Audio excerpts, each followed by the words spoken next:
On March 14, 1985, Dr. Harold Kemper made his final entry in the Briarcliff Sanatorium frequency log. 11:47 p.m. He noted an anomalous transmission on 7.083 MHz. Coordinates, pulse intervals, what he called biological telemetry. At 12:03 a.m., the facility's emergency generator failed. The Dutchess County coroner ruled it cardiac arrest. Natural causes. Case closed in 9 days. But they never explained why Kemper's body was found in the sub-basement radio room, a facility that had been officially sealed since 1971. They never explained the fresh tire tracks in the loading bay.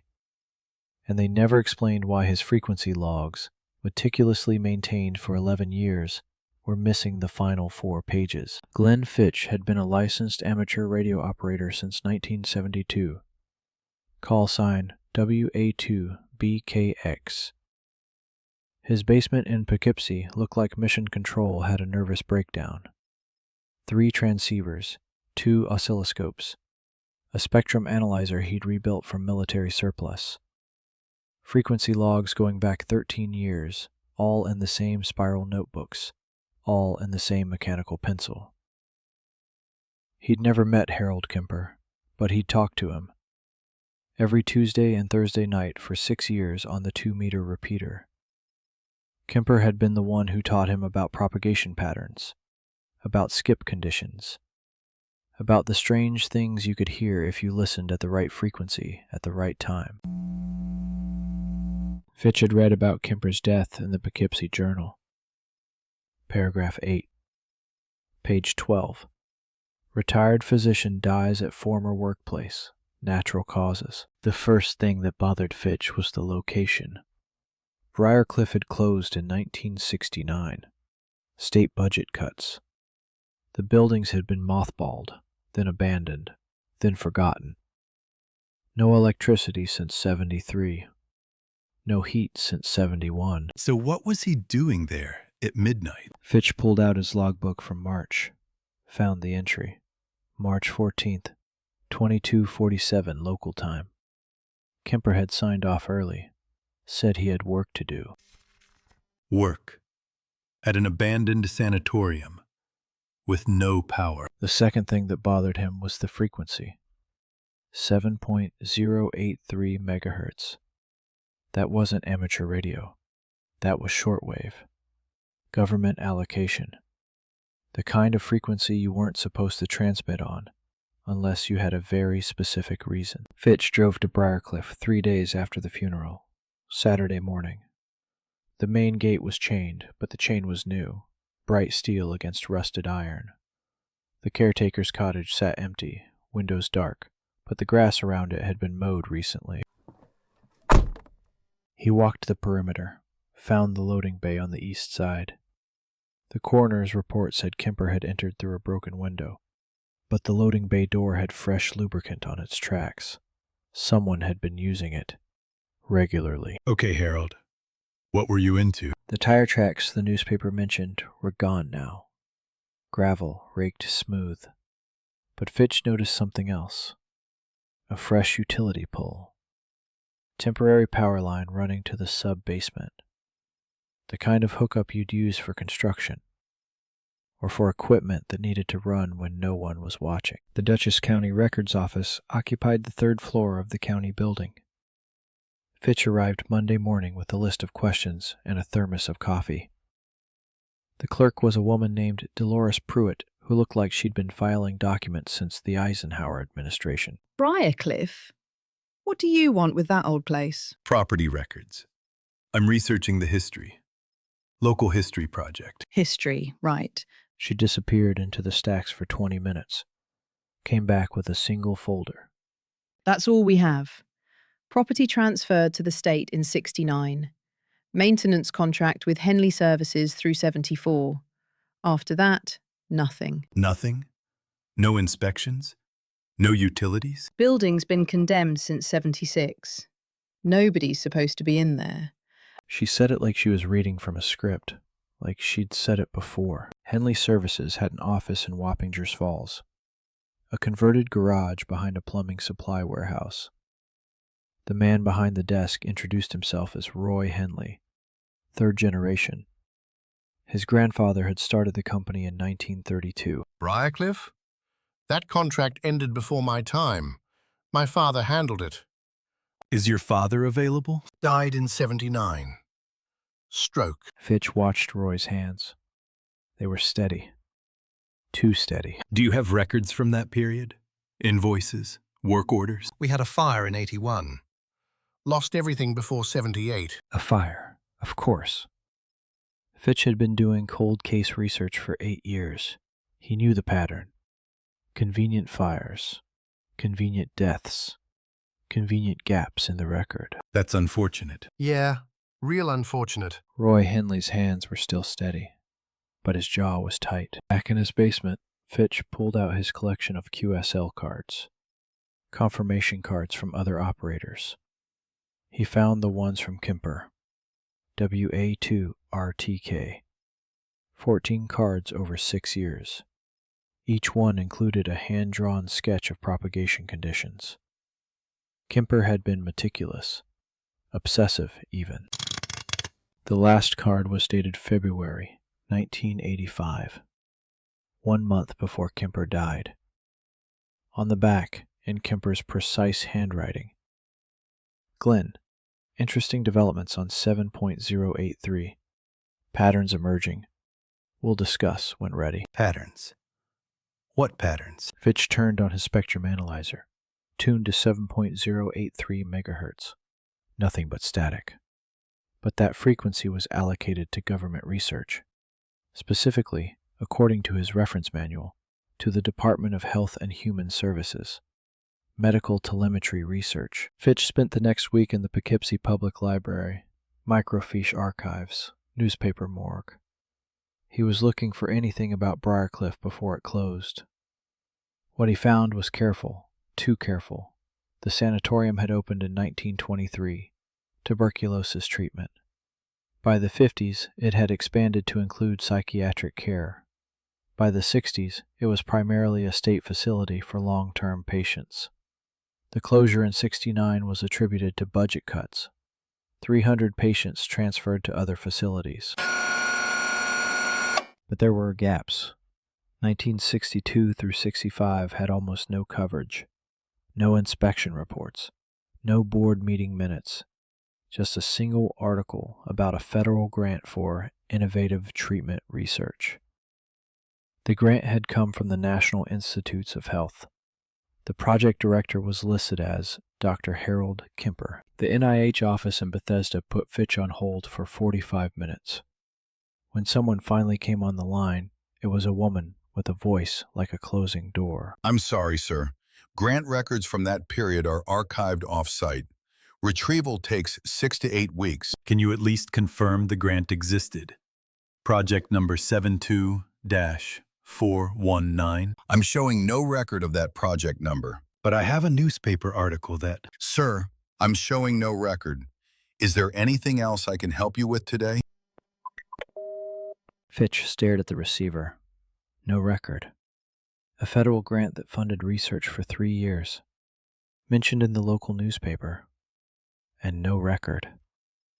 He wrote in his notebook, NIH stonewalling. Project 72-419 doesn't exist. Except it did. Fitch found Kemper's widow living in a retirement community in Red Hook. Barbara Kemper was 73, sharp-eyed, and not happy to see him. My husband is dead. What could you possibly want? I was a friend. We talked on the radio for years. I just wanted to understand what happened. He had a heart attack. That's what happened. She stood in the doorway, arms crossed, not inviting him in. Mrs. Kemper, what was he doing at Briarcliff? I don't know. Harold had his projects. I didn't ask questions. Did he seem worried about anything in the weeks before? Something flickered in her eyes. Fear or recognition. Mr. Fitch, my husband spent 40 years keeping secrets. Most of them weren't his to tell. I suggest you leave them buried. She closed the door. Fitch heard the deadbolt engage. then a second lock, then a chain. That night, Fitch sat in his basement and listened. 7.083 megahertz. Nothing but static for 3 hours. Then, at 11:42 p.m., something changed.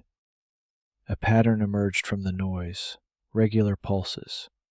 68 per minute, the rhythm of a human heartbeat. What the hell? He grabbed his notebook, started logging. The signal lasted 4 minutes, 17 seconds. Then it stopped, replaced by a carrier tone. Then coordinates, latitude and longitude, transmitted in slow Morse code. Fitch plotted them on his USGS map. That's Briarcliff. Sub-basement. South wing. The signal cut out. Static returned, but Fitch had heard enough. Something was transmitting from the abandoned sanatorium, something that sounded like it was monitoring a heartbeat. And someone was still listening. Fitch called in sick to his job at the telephone company. Spent the next day at the county clerk's office, pulling every permit filed for Briarcliff since 1970. Most were routine: asbestos abatement, roof inspection, fence repair. But in 1982, there was an anomaly. A permit for emergency electrical service to the sub-basement, filed by the New York State Department of Health. Approved in 4 days. No inspection required. Emergency electrical. To a condemned building. The authorizing signature was illegible, but the permit number cross-referenced to a state contract. Fitch wrote it down. Contract 82-7419. The same number as the NIH grant that didn't exist, minus the dash. Someone's been running something in that basement for 3 years, and they're using federal research money to do it. New York State Department of Health had regional offices in Albany. Fitch drove up on Thursday, told the receptionist he was researching historical health programs for a book. The deputy director who came to meet him was a thin man named Wendell Marsh. He had the look of someone who'd spent 30 years avoiding direct answers. What kind of book? Local history. Sanatoriums in the Hudson Valley. I'm interested in what happened to Briarcliff after it closed. Nothing happened. The facility was decommissioned, patients transferred, building condemned. What about the research programs? I found references to NIH funding in the 60s. Marsh's expression didn't change, but his hands moved to his desk, touching things, repositioning a pen, a paperweight. I'm not aware of any research programs. Briarcliff was strictly a care facility. Then why is there a state contract for electrical service to a condemned building? Marsh's face went still, the kind of stillness that comes from practice. I think you should speak with our legal department. I'm not looking to cause trouble. I just want to understand what Dr. Kemper was doing there. Kemper? The name hit Marsh like a slap. His practiced composure cracked for just a moment, long enough for Fitch to see something underneath. Recognition, and something else. Something that looked like guilt. Dr. Kemper's death was a tragedy, but I can't discuss personnel matters. I'm sure you understand. Personnel? He retired in 74. Mr. Fitch, I'm going to have to ask you to leave. Security escorted Fitch to the parking lot. But he'd seen what he needed to see. Marsh knew about Kemper. Marsh knew about the contract. And Marsh was scared. Fitch stopped at a diner outside Albany, ordered coffee he didn't want, spread his notes across the table and tried to make sense of what he had. NIH grant in 62. 3 years of research nobody would talk about. Facility closes in 69. But Kemper stays connected. State contract in 82. Emergency power to a condemned building. Kemper dies in 85. In the sub-basement, at midnight, and the state health department is stonewalling. What were you monitoring, Harold? What's still transmitting from that basement? He pulled out Kemper's last QSO card. Patterns emerging.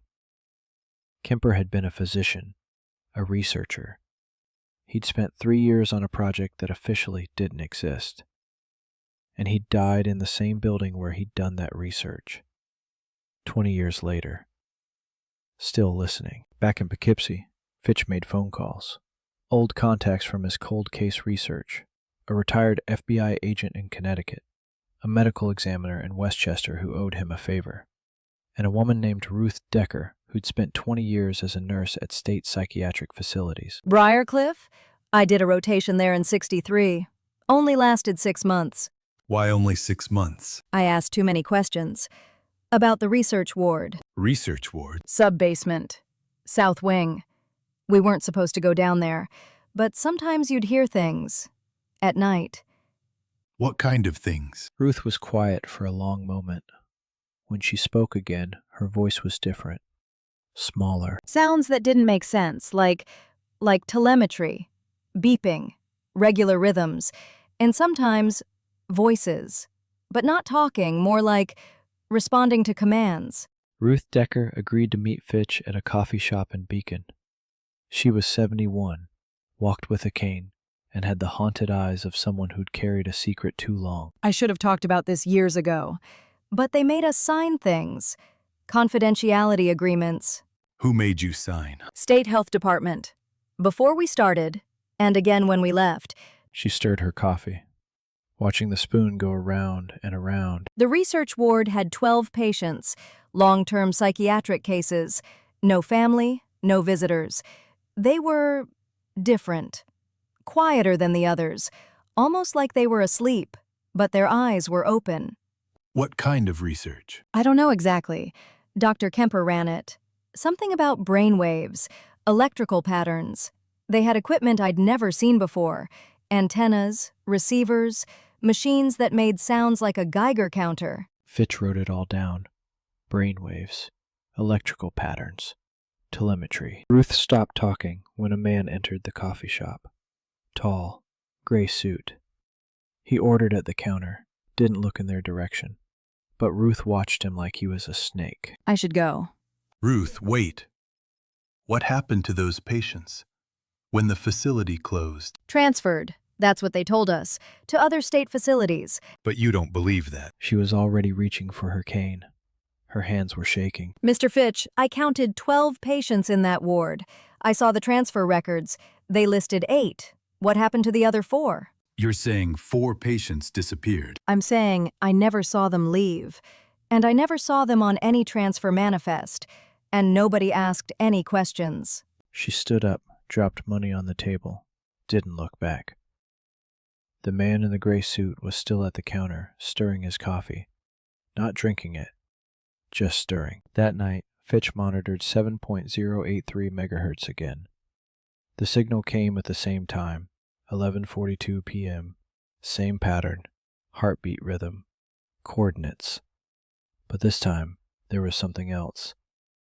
A second signal, underlying the first, faster, more irregular, like interference, or like a second heartbeat. 2 signals, 2 sources. He checked his spectrum analyzer. The second signal was weaker. Older equipment, maybe, or more distant. But it was definitely coming from the same general area. Briarcliff. Sub-basement. 4 missing patients, 2 heartbeat signals. Harold, what did you do down there? He sat back in his chair, staring at the oscilloscope. 2 green traces pulsing in the darkness. Biological telemetry. Someone was monitoring vital signs. From equipment that had been running for 20 years. On patients who officially didn't exist. Fitch went back to Briarcliff the next morning. This time, he brought tools. Wire cutters. A flashlight. A portable receiver tuned to 7.083. The loading bay door opened easier than he expected. The lubricant was fresh. The sub-basement stairs were behind a locked door marked Maintenance Only. The lock was new. The door frame was old. Fitch used a pry bar and was through in 30 seconds. Someone's going to notice that. The stairs went down 2 flights. The air got colder. Damper. At the bottom, another door. This one was steel, and it had a keypad lock. But beside the keypad, someone had scratched numbers into the paint. 4 digits. 7083. The frequency. Fitch punched them in. The lock clicked open, and the smell hit him. Antiseptic, ozone, and underneath, something else. Something old. The sub-basement was larger than Fitch expected. A central corridor with rooms on either side. The walls were institutional green, the paint peeling in long strips. But the floor was clean, recently swept.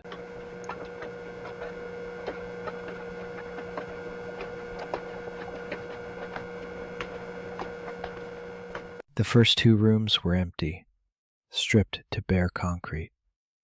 But the third room stopped him cold. Medical equipment, banks of it, oscilloscopes, EKG monitors, telemetry transmitters, all connected to a central console that looked like it belonged in a NASA control room. Jesus Christ. The equipment was running, green lights blinking, tape reels slowly turning, recording something, monitoring something. Fitch followed the cables from the console. They ran through the wall into the next room, the room with the locked door, the room with the small window at eye level, the room where 2 beds were visible, occupied. Fitch pressed his face to the window. 2 hospital beds, 2 figures, motionless except for the slow rise and fall of breathing. Wires ran from their heads to equipment beside each bed. IV lines, feeding tubes. They looked like they'd been there for years. Oh my God. They're alive. He tried the door. Locked. Electronic. The same keypad system. But no number scratched beside this one. He looked back through the window. The figures were thin, atrophied. Their hair was long, gray, matted. But their eyes were open, staring at the ceiling, not blinking. They've been here the whole time. 20 years. His portable receiver crackled. The signal was strong here, very strong, and now he understood what he was hearing. Not a recording, not a transmission. 2 human beings, wired to machines, broadcasting their vital signs to whoever was listening. Fitch heard footsteps above him, heavy, deliberate, coming down the stairs. He killed his flashlight, pressed himself against the wall. Mr. Fitch, I know you're down here. The voice was calm, professional. Fitch recognized it.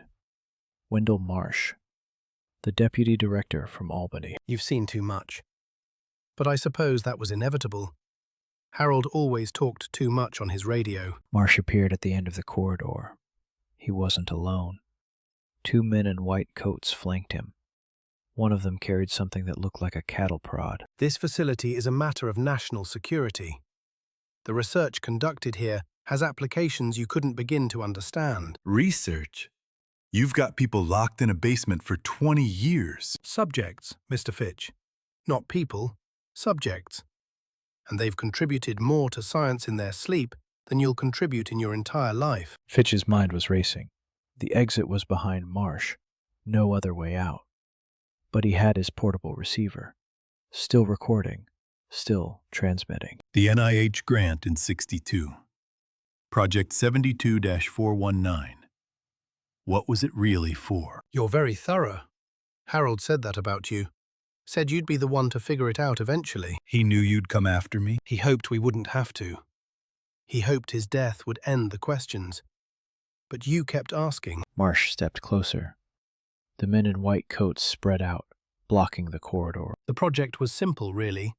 Long-term monitoring of brain activity in catatonic patients. Remote telemetry. The military applications were considerable. But the subjects had to remain isolated, indefinitely. You killed Kemper because he was going to talk. Harold had a crisis of conscience. After 40 years. Tragic, really. One of the orderlies lunged. Fitch threw his flashlight, caught the man in the face. Then he ran. Not toward the exit, toward the equipment room. He knew something Marsh didn't. The facility had a second exit. He'd seen it on the original blueprints at the county clerk's office. Stop him! Fitch knocked over a rack of equipment. Cables sparked, something shorted out. An alarm started wailing. He found the door marked Emergency Exit, Coal Chute, and shouldered through it. The tunnel was narrow, dark, angled upward. He climbed on hands and knees, metal grating cutting into his palms. Behind him, he heard Marsh screaming orders. But the tunnel was too narrow for pursuit. Fitch kept climbing. Toward daylight. Toward air. Toward the evidence that would destroy them all. Fitch emerged behind the sanatorium's old boiler house. His hands were bleeding. His clothes were torn. But his portable receiver was intact. Still recording.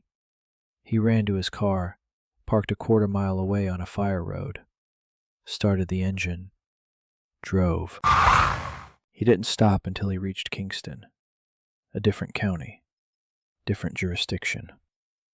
He found a payphone outside a gas station and called the one person he trusted, Mike Scanlon, retired FBI.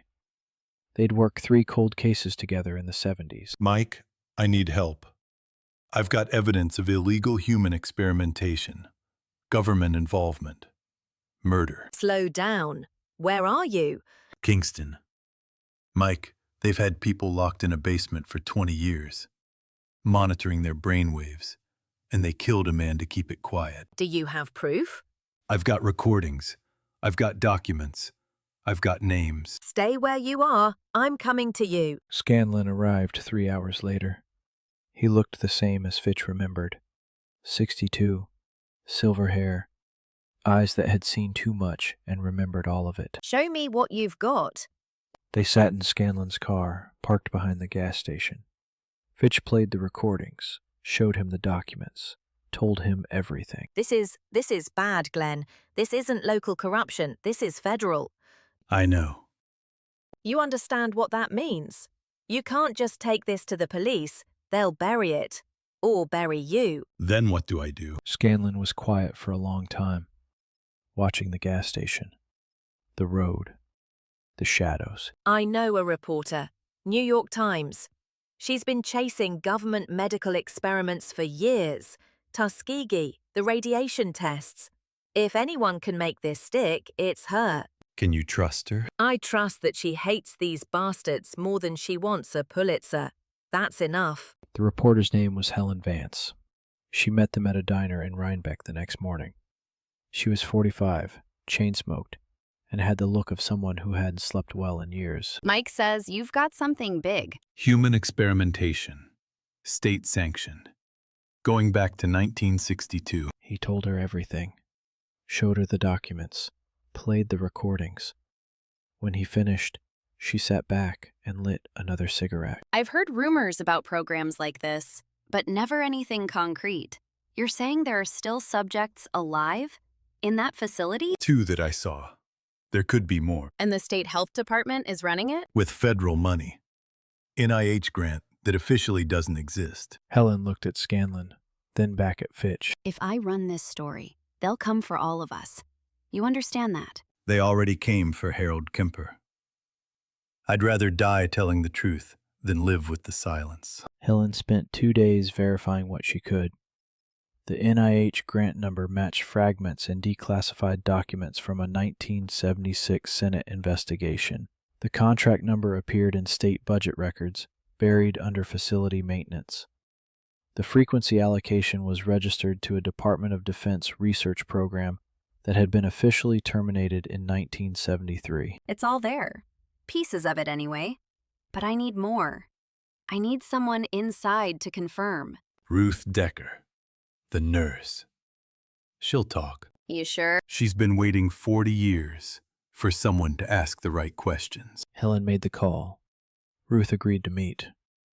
But when they arrived at her apartment in Beacon, the door was open. The place had been searched, drawers emptied, papers scattered, and on the kitchen table, a single note. Stop asking questions, or join the subjects. They found Ruth at a motel in Newburgh. She'd left before they came for her. Someone had tipped her off. I knew they'd come eventually. I've been waiting 40 years. Who tipped you off? Dr. Kemper, before he died. He said if anything happened to him, I should disappear.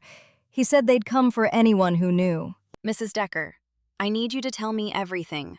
On the record. Ruth looked at Fitch, then at Helen, then at the tape recorder Helen was holding. The research ward had 12 patients, all diagnosed as catatonic.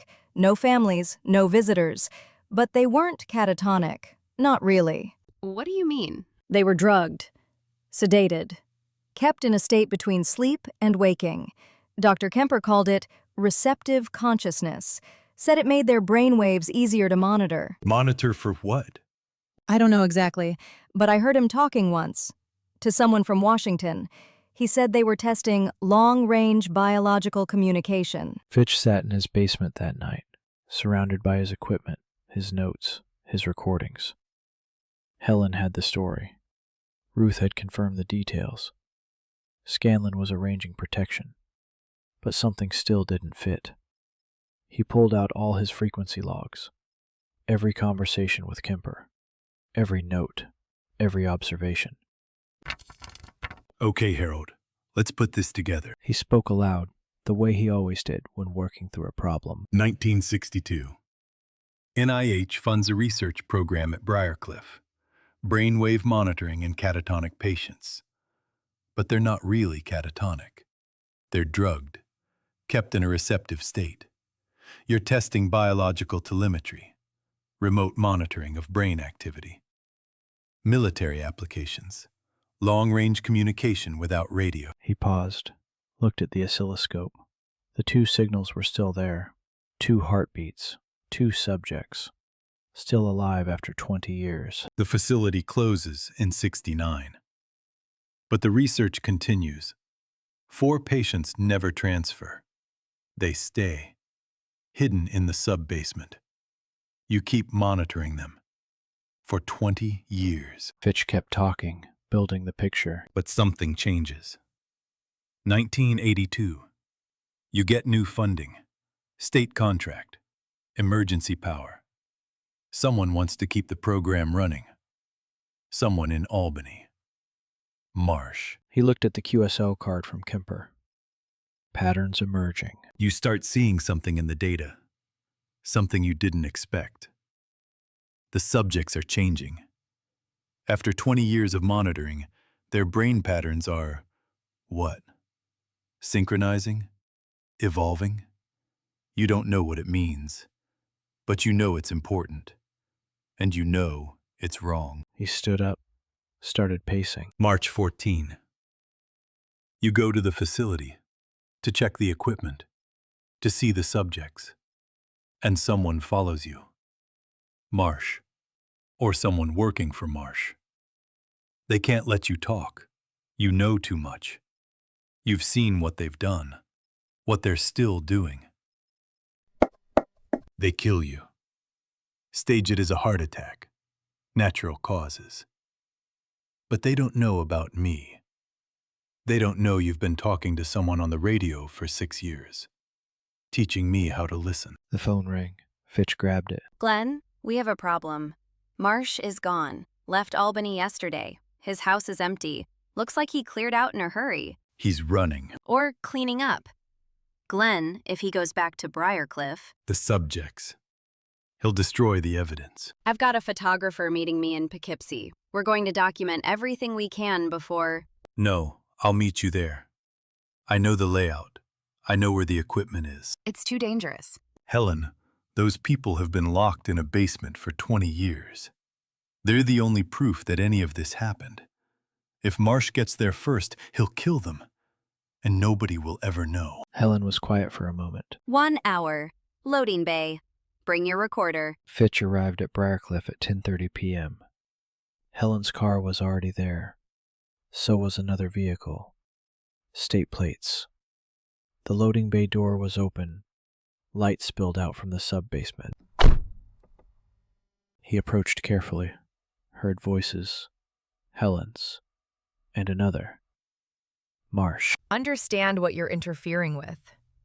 This research could change everything. Communication without technology.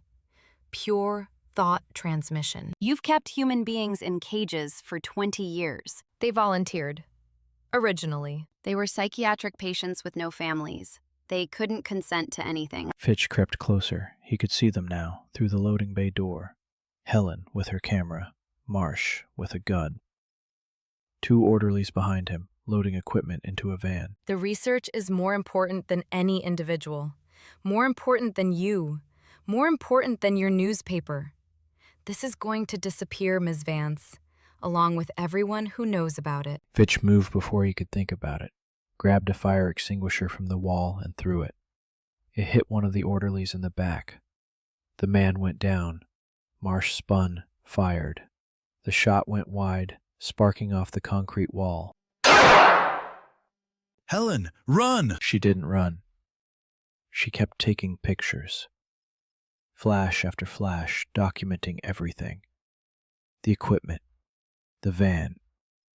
Marsh's face. Kill them both! The second orderly charged at Fitch. He ducked, felt the man's fist graze his skull, came up swinging. They crashed into the equipment racks. Monitors toppled, glass shattered. Somewhere in the chaos, Fitch heard sirens. Glenn, Scanlon called the state police. Marsh heard the sirens too.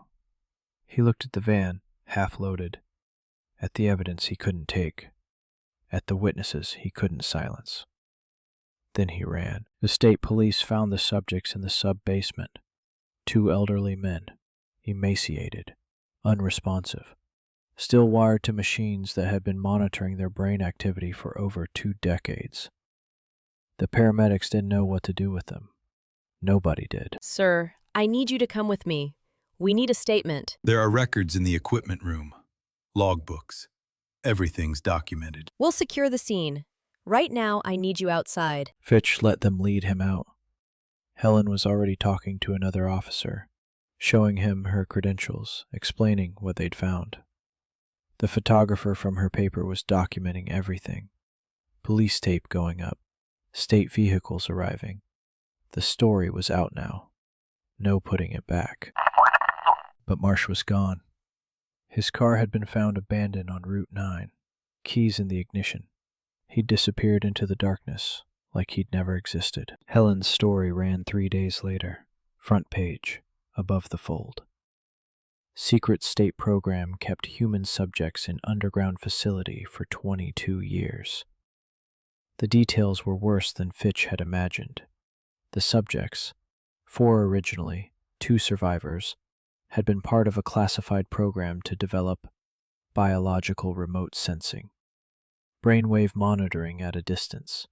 The military applications were obvious. The human cost was incalculable. The state health commissioner resigned. 3 NIH officials were placed on administrative leave. A Senate subcommittee announced hearings. Marsh was found in a motel in Vermont 2 weeks later, dead. Gunshot wound to the head, ruled suicide. The note said only, "The research must continue." The research must continue. Fitch read it again, and again. Something about those words, the way Kemper had written about patterns emerging, the way Marsh had talked about pure thought transmission, the way the subject's brainwaves had been synchronizing after 20 years of monitoring. The 2 surviving subjects died within a month of being removed from the facility. Their bodies had been so long in that state that they couldn't function outside it. The medical examiner said they simply stopped, like machines that had been unplugged.